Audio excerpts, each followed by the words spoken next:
Buju Anin Anishinaabe Duke. Mino Gijigad Nungom, Mundaman Indigenakaz, Melanie Benjamin Indigo. I am Melanie Benjamin, the elected Chief Executive for the non-removable Mille Lacs Band of Ojibwe. It is my honor and privilege to greet you and welcome you to our story. The non-removable Mille Lacs Band of Ojibwe has a rich history and culture, and our relationship with the United States as a sovereign nation dates back before the state of Minnesota was established. American Indian tribes have been recognized as sovereigns even before the United States was formed.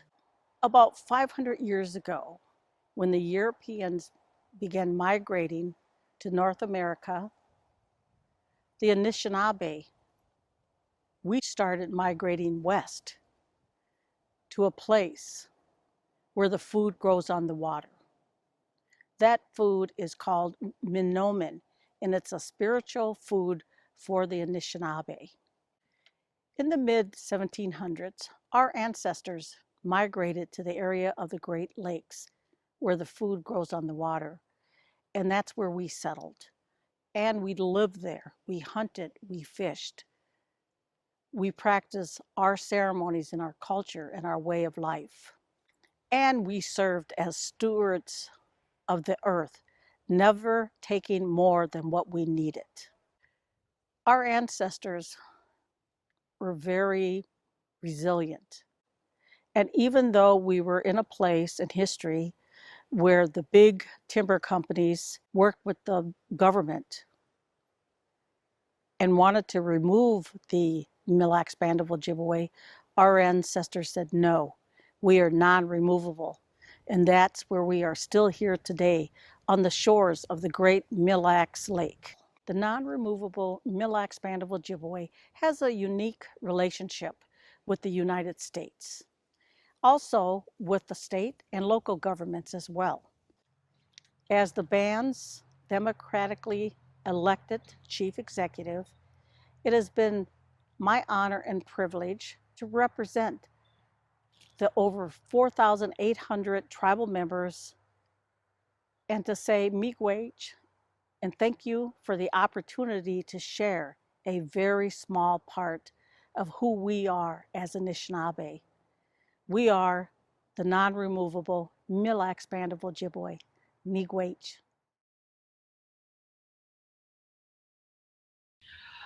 Anin babi taugi jugukwe and the Shinakaz, Ske Nungum and we tabajim and we win the mage, maga kina ishiching, ma Mrs. Aga egening, ma any the shikamang eo Ojibwemoin, Minua and the Shnabe Shitwawin.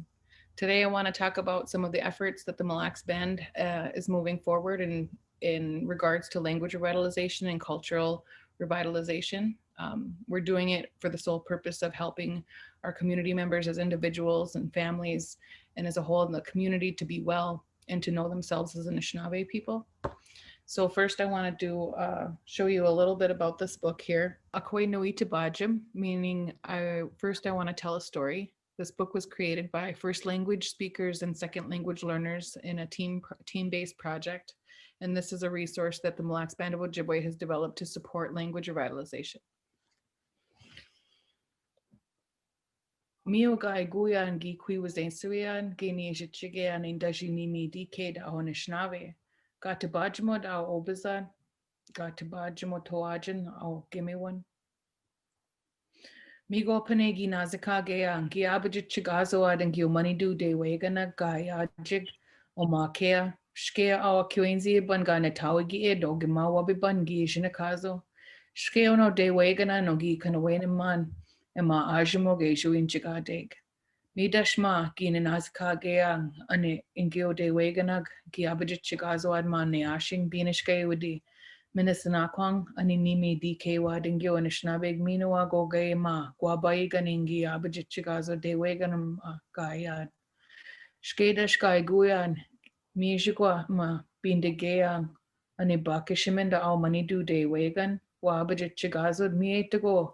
A pige baziguyan ma gishpin we nimian binishkay wa kaigan sing we jayan Shke gai guyan, ge go na, ge baba me betuken minoa, ge go na, ge gaye, ge jiba betuken ma de wegan wanya chigazon.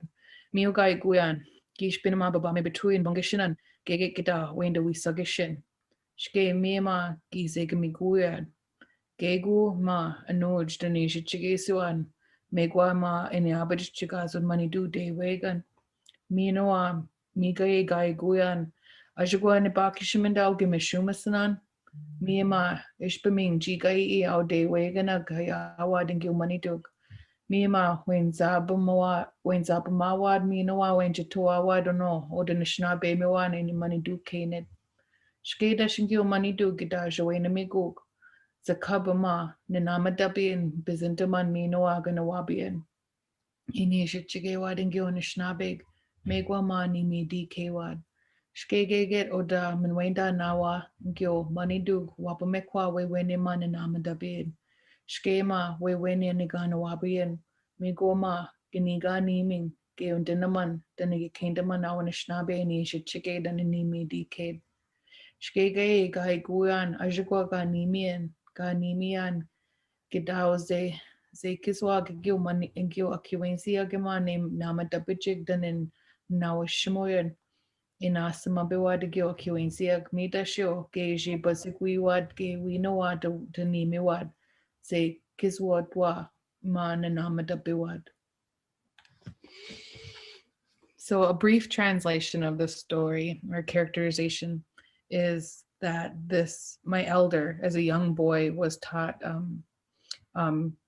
strictly to be still, be quiet, listen and observe with patience at our ceremony so that he could get the full benefit of what of the spiritual support that we get from ceremonies. And so some of the instructions were to sit still, not get up, not move around, certainly not run, and that's where he would get his support in the future, is if he sat still and listened to everything that was going on. So I want to thank you all today for listening to my story, and miigwech. Appreciate it. Miigwech pizindawieg.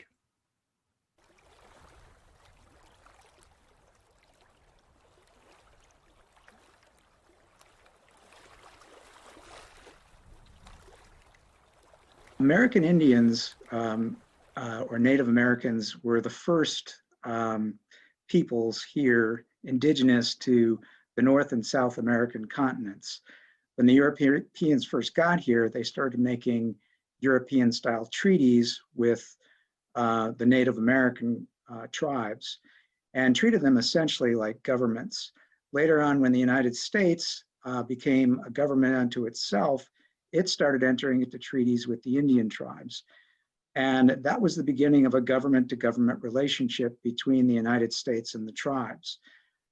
Today, there are over 570 tribal governments in the United States and Alaska, and then Native Hawaiians have their own unique status. But in the 48 states and Alaska, there are tribes that have governments, and the governments get to control the laws within the boundaries of the reservation. So they're self-governing entities. And that's what's unique about the indigenous peoples of the United States. So the Ojibwe people lived in the what would be today the southeast corner of what is now Canada, above the St. Lawrence River, which later became the St. Lawrence Seaway. As the non-Indians started coming into North America, the tribal elders and the spiritual people for the Ojibwe had this prophecy that in order to keep their traditions and their ways, they needed to go find a place where food grew on water. And they ended up following the St. Lawrence River all the way on the southern part of the Great Lakes, all the way over to Wisconsin and Minnesota, where they did indeed find food that grew on water, which they called monomen, or is commonly referred to as wild rice. And to the Ojibwe people, wild rice is sacred. And so Every late summer, they go and harvest the wild rice using canoes and traditional ways, and knocking the rice into their canoes, and then preparing it for food for the winter. And so that's how they got to the middle of the country. From starting out on the eastern side of the continent, they moved more towards the middle side of the continent. And along the way, between the St. Lawrence River and Lake Superior and surrounding lakes, they would find shells that would tell them that they were going in the right directions. And so all of that is part of their sacred history and their oral traditions. And so they did manage to preserve their religion and their language and their ways by moving here to northern Wisconsin and Minnesota and southern parts of Canada.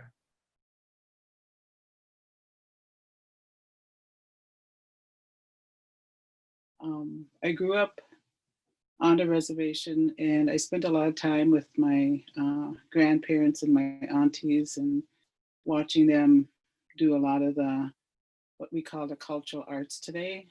And for them at that time, it was the work that they did was kind of survival, because they needed to make some junia, some money to, and that was the way they made a living. But so I spent a lot of time with, around my grandparents and stuff, and a lot of my relatives, my mom and them, and watched what they did, and I've carried that forward through today. So I still practice all of those things that we do. I should say my family does. So like my son, one of my sons is a ricer. He goes out and rices, and he still does the ricing and finishing it, bringing it to like the finished product the old way. He doesn't use like the mechanical trashers and things like that, but does with the big akata kick, the big cast iron kettle, and does it that way. And then he also does maple sapping, and so that's something that some of the things I taught him and some of the things his dad taught him. We all have a gift to carry forward. And my gift, I think that my gift is moccasin making and beadwork. And I did a lot of the beadwork. I don't do very much beadwork now, but I continue to do the moccasins for various reasons. I'm always getting requested to make some of those for whatever reason and stuff. And I never keep any of it. So I wanted to, I have one pair that probably my very first pair I made for my son, who is now the ricer and the maple sapper right now. And can I show those to you? Actually, this is his dance outfit when he was like maybe about 3 years old, and now I have it on macoons. So here are the moccasins that I made a long time ago, because my youngest son now he probably wore them when he was like 4 years old, and now he's 33 right now and stuff. So, and I can't, this whole dance outfit, we want to call it a dance outfit because it's on black leather, and it's called applique beadwork on there. So that was done by a lady named Shigag, was her Anishinaabe name, Cecilia Dorr, and that was my grandmother's sister. And many times they would spend time sitting under a big old tree doing their birch bark work. So that's how I remember them working together. Or in the wintertime, scraping deer hide and to make traditional buckskin the way it was originally made. So